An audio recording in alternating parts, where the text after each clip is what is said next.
Hola otra vez, alumnos de Técnicas Psicométricas Cátedra 2, Facultad de Psicología, Universidad de Buenos Aires. Este es el video número 7 sobre evidencias de validez de un test psicométrico.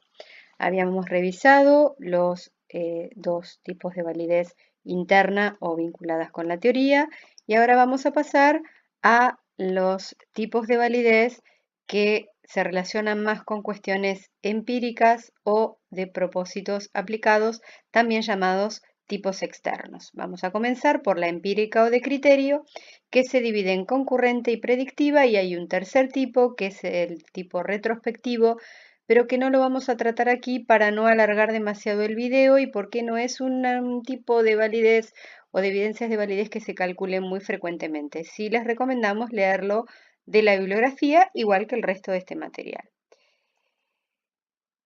Muy bien. ¿De qué hablamos cuando hablamos de evidencias de validez empírica o de criterio? Validez empírica o de criterio, en este caso, son sinónimos. Podemos usar cualquiera de los dos. ¿Por qué empírica? Porque requiere de determinados estudios empíricos con el uso de un criterio externo. ¿Qué es un criterio externo? Es una medida externa al test, de la misma variable que mide el test o de una variable teóricamente relacionada con el test. En este sentido, se divide en dos tipos principales. Habíamos hablado de un tercer tipo que por ahora aquí en este video lo vamos a dejar de lado y sí deben consultarlo en la bibliografía. Los dos tipos que vamos a tratar aquí son el tipo concurrente, es decir, validez empírica o de criterio concurrente, y el segundo tipo, validez empírica o de criterio predictiva. Vamos a ver de qué se trata la validez concurrente. La validez concurrente apunta a la pregunta de si el test reemplaza a otra información sobre la misma variable. Es decir, para garantizar que un test mide lo que dice medir, se utiliza un criterio externo que no es el test que se está analizando, sino otra medida externa al test, por eso es validez de criterio, es externa, ¿sí?, al test mismo, que mide exactamente la misma variable que mide el test. Por ejemplo, ¿qué test conocen ustedes ya? Bueno, el test de Bender, que mide maduración visomotriz, que es la capacidad de los niños en edad escolar para poder percibir visualmente una gestalt y reproducir esa gestalt coordinando la acción de visión con ojo, mano, pinza fina, reproduciendo esa gestalt de manera que esa gestalt tenga la misma configuración que la gestalt estímulo. Entonces, esa maduración visomotriz teóricamente debería poder ser medida mediante el test de Bender, que es la herramienta que en este caso se estaría analizando y para la cual los investigadores estarían haciendo el estudio de evidencias de validez empírica concurrente. ¿Cómo podemos verificar esto? Administrándole a la misma muestra de niños el test de Bender por un lado y el criterio externo que mida la misma variable. No es una forma paralela, esto no es un tipo de confiabilidad, sino que es otra medida que puede ser otro test que mida lo mismo o una medida que no sea un test pero que mida lo mismo que el test de Bender, que en este caso estamos analizando y es nuestro ejemplo. ¿Cuál sería, por ejemplo, una medida externa, un criterio externo que mida lo mismo que el test de Bender? Bueno, podría ser, por ejemplo, la observación minuciosa del docente de cada niño que forma esa muestra, que compone esa muestra, en tareas de coordinación ojo-mano, pinza fina para lectura y dibujo en el aula mientras el niño trabaja. Por supuesto que el tiempo de administración de una y otra forma de medida es completamente distinto. Un test de Bender se administra aproximadamente en unos 8 o 10 minutos. En cambio, una observación de un niño pormenorizada en este tipo de tareas requiere muchísimo más tiempo. Pero esa observación es lo que nos permitiría a nosotros hacer luego en esa muestra de niños a los que se les tomó el test y a la vez se los observó, es decir, se les tomó el test y el criterio externo, correlacionar el test con el criterio externo. Si la correlación es alta y positiva, quiere decir que el test y el criterio externo que miden lo mismo que el test nos dan aproximadamente la misma información.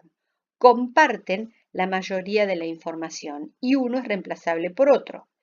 Entonces, dependiendo de las circunstancias, en términos prácticos, nosotros podríamos reemplazar el uso del test de Bender por la observación y viceversa, y eso dependerá del tiempo disponible que tengamos para realizar una tarea o la otra. Y de paso, este estudio nos sirve a los investigadores y también a los usuarios que lo podemos consultar para estar seguros de que el test de Bender mide exactamente lo mismo o casi lo mismo que un proceso de observación de un niño mientras ese niño dibuja y escribe. Algunos autores llaman a este tipo o este aspecto de la validez empírica, en lugar de llamarla concurrente, la llaman convergente. Y de ahí que en un video anterior decíamos que algunos autores atribuyen el término convergente a aspectos teóricos de la variable y otros a aspectos empíricos. Esto depende del autor, pero ustedes pueden usar, en este caso, el término concurrente o convergente de manera indistinta y ambos son correctos porque algunos autores lo llaman de un modo o de otro.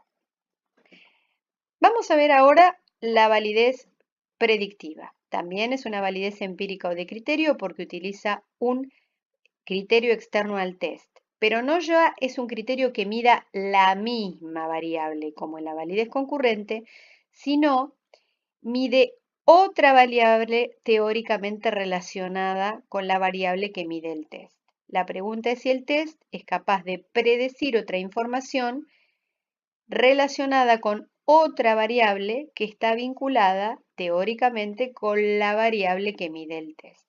Hicimos un trabalenguas un poco dudoso, pero en realidad la pregunta también apunta a si el test es capaz de predecir otra información sobre otra variable relacionada con la variable que el test mide. La palabra predicción aquí no es la más feliz, porque en realidad predicción uno piensa en el futuro y no necesariamente. En realidad, la pregunta es si el test es capaz de explicar el comportamiento de otra variable que no es la variable que mide el test, midiendo con el test otra variable distinta, una variable distinta, que está teóricamente relacionada con aquella que queremos explicar. Probablemente no entendieron nada, pero vamos a poner un ejemplo para que se entienda. Habíamos usado el test de Bender como ejemplo para validez concurrente. Se tomaba el test de Bender y se tomaba un criterio externo que medía lo mismo para ver si había concurrencia y si la correlación era alta, significaba que ambas medían prácticamente lo mismo y que entonces eso le daba un respaldo al test de Bender y una medida era reemplazable por la otra. En la predictiva, en cambio, podemos apoyarnos en que Loretta Bender tenía una hipótesis de base que era que la maduración visomotriz de un niño en edad escolar temprana, es decir, su capacidad para percibir gestalts y copiarlas y reproducirlas de manera reconocible como tales, como esas gestalts, estaba relacionada con su capacidad futura para el aprendizaje de la lectoescritura. Entonces, si un niño es capaz a los 5 o 6 años de percibir y copiar una gestalt de manera coherente con esa percepción o con ese estímulo que está copiando, en teoría debería ser capaz de comprender configuraciones gestálticas similares como pueden ser las letras o las palabras y por ende estaría maduro, lo suficientemente maduro como para comenzar el aprendizaje de la lectoescritura. Entonces, se hizo un estudio en donde se administró el test de Bender a los niños el primer día de clases de primer grado, cuando todavía no habían aprendido a leer y escribir. Ese test se guardó durante 2 años en donde esos niños recibieron el entrenamiento habitual en lectoescritura. Y luego de esos 2 años se pidió a sus docentes que evaluaran a los niños no en maduración visomotriz, sino en cuánto habían aprendido y con qué calidad habían aprendido la lectoescritura. Resultó que la correlación entre la medida tomada con el test 2 años antes y el aprendizaje en lectoescritura logrado por los niños tenía una correlación del 75 de 0,75, es decir, era capaz de predecir en un 75% ese test de Bender tomado en un momento A, lo que pasaba con la variable lectoescritura en un momento B. Es decir, que el test que mide la variable A es capaz de predecir o explicar el comportamiento de la variable B, que por supuesto tiene que estar teóricamente relacionada. ¿Para qué nos sirve esto en sentido práctico, en sentido aplicado? Nos sirve para poder estar seguros a partir de investigaciones previas o tener cierto margen de certeza a partir de investigaciones previas que si un niño tiene un buen rendimiento en el test de Bender antes de ser entrenado en la lectoescritura, es probable que no tenga dificultades en su aprendizaje a futuro. Este ejemplo que utilizamos, contradictoriamente con lo que dije antes, es un ejemplo a futuro, pero la validez predictiva no necesariamente implica una predicción a futuro, sino la explicación del comportamiento de una variable a partir de otra. Se puede trabajar en el futuro o prácticamente en el mismo momento. ¿Sí? Es simplemente la capacidad o potencia de una medición, en este caso el test, para predecir el comportamiento de otra variable que está teóricamente relacionada con ese test. No todos los tests tienen estudios de validez predictiva, porque no todos los tests son capaces de predecir el comportamiento de otra variable y no todas las variables son capaces de ser predichas, pero sí todos los tests deben tener estudios de validez concurrente.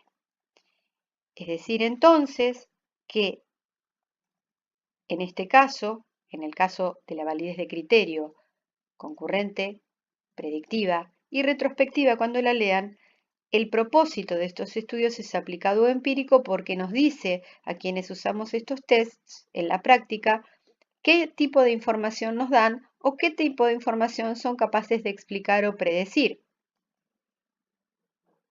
Y siempre se utiliza en el estudio el test y un criterio externo, que mida lo mismo si es concurrente o convergente, que mida una variable teóricamente relacionada si es predictiva. Muchas gracias por su atención y pasamos al próximo video.